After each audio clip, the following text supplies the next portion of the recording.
قهوه دوستکه حس کرن عشق، اوین، هواتی، براتی، گریدان و هفربون بهزدکه.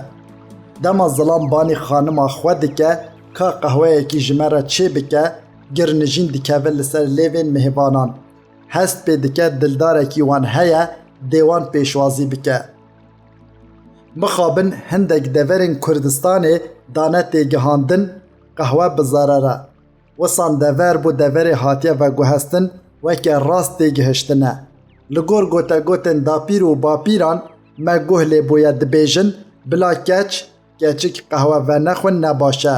پشتاوان سز دبه و گلی گوتنین دن سر و زیده دکن. گلو راستیه که جوان گوتنان ره هیا یان تنه آخافتنه که امی بشیوه که زانستی و جواکی لسر و مجاره باخون. هری داوی نوجداران پشت راست گریه قهوه پیشی لچیبونا بر که ورین زراف دگره و تمن مروف دریج دکه. اوانه تنه چند پیزانینه که دست پیکی بون ورن لسودن قهوه بنیرن.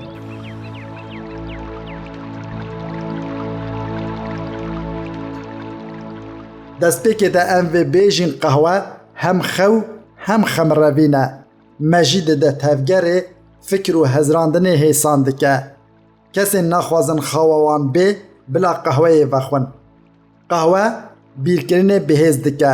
لگور جرباندن لسر خواندوانان هاتن انجام دان هاتیه پشت راست کرن کسی قهوه شیر وخوارنه جیه نوخوارنه زیده تر جهاتی و زیرکتر درکتنه. جبر خوین تیخت تفگره هزه ده مروف تفگر زیده تر چه دبه و کالوری زیده تر تی مزاختن دبه سدما کم کرنا کیلویان. جبر ده پیک هاته اوی ده آنتی اکسیدانت هیا ناهی لخانه پنجشیر بلاو ببه.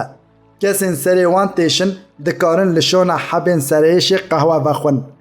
لی کسین فشار خوینه دخت یان تانسیون پیره هنه بلا پر بالدار بن. قهوه فشار خوینه بلندکه. هاتیه لی کولین کرن جبر ریجا زیده یا مینرال و آسید دناو قهوه ده هیا کسین بردوام قهوه و دخون جسادی پینجی نخوشیا شکر بوان را چینابه. قهوه جبهن تنگی را باشه. کم جبه قهوه بوریا نفس مروف فرح دکه و دهیله بهنا مروف خوش بچه و بی. قهوه رووی مروف نرم دکه. لیدما زیده بی وخوارن هناف زک پیدچه. کولسترول دهنیا تیتینه خواره پیشی لپنجشه را سنگ دگره. قهوه مترسیا پروستات کم دکه بردوان وخوارنا قهوه ساده 6 ریسکا پنجشه را پروستاتا ظلامان کم دکه.